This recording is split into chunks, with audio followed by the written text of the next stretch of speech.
Now let's turn our attention to China. The country is celebrating its 75th National Day today. 75 years ago, on October 1st, 1949, Mao Zedong proclaimed the People's Republic of China. His communist forces defeated the earlier government and Mao founded a new state. China, as we know it today, was born on this day, 75 years ago, 3/4 of a century. That's quite a milestone. So what would you expect? Perhaps grand parades, giant banners and posters celebrating the glory of communist rule in China, people dressed up as giant Xi Jinping mascots. Well, perhaps not that, but you get the gist. You would think that the Chinese government would be having a massive party. On the contrary, celebrations this year were muted. There were some flag-raising ceremonies in Hong Kong, Macau, and Beijing's Tiananmen Square. You know, the places best associated with the joys of CCP rule. President Xi Jinping was relatively quiet too. It seems that he was just letting people enjoy the day. So how did this happen? Why is China's Communist Party so subdued? Well, because of the economy. Xi Jinping held a banquet last night. He gave a speech which did not really signal the best of times ahead. Here's a translated excerpt. This is what the Chinese president said. After 75 years of hard work, China's modernization has unfolded a magnificent picture and presented an extremely bright and brilliant prospect. At the same time, the road ahead will not be smooth. There will definitely be difficulties and obstacles, and we may encounter major tests such as high winds and rough seas or even stormy waves. That's not exactly the most celebratory speech, is it? Xi Jinping knows that the road ahead will be tricky as China continues to struggle economically.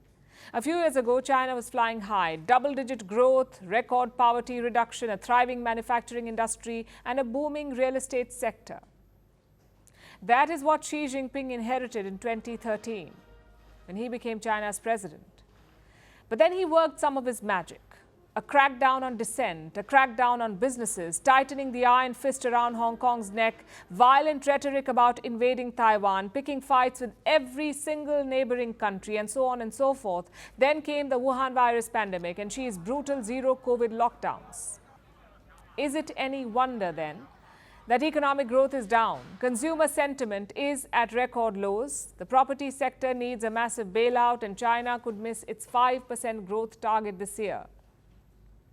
This isn't the 75th National Day that Xi wanted. Last week, we saw him desperately trying to turn things around by throwing money at the problem.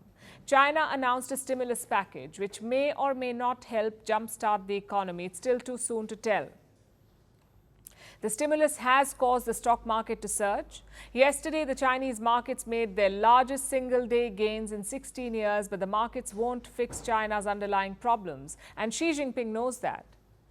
He gave his bleak speech after the record rally. So maybe expectations about the stimulus should be a bit tempered.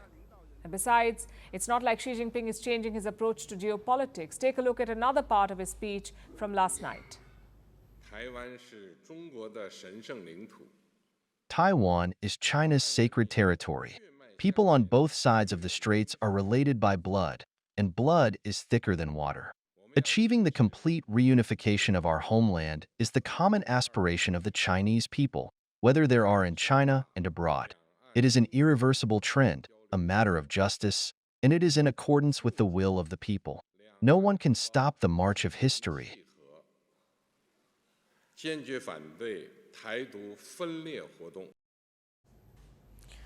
Jinping vowed to reunify Taiwan with the Chinese mainland. He refuses to rule out the use of force, which means that instability will persist. Xi's belligerence will continue to hold China back, and his own actions will end up fulfilling his bleak prophecy. Firstpost decodes the U.S. election, explains how America chooses its president. Your primer on the race to the White House. Everything you need to know about how America votes and its global implications.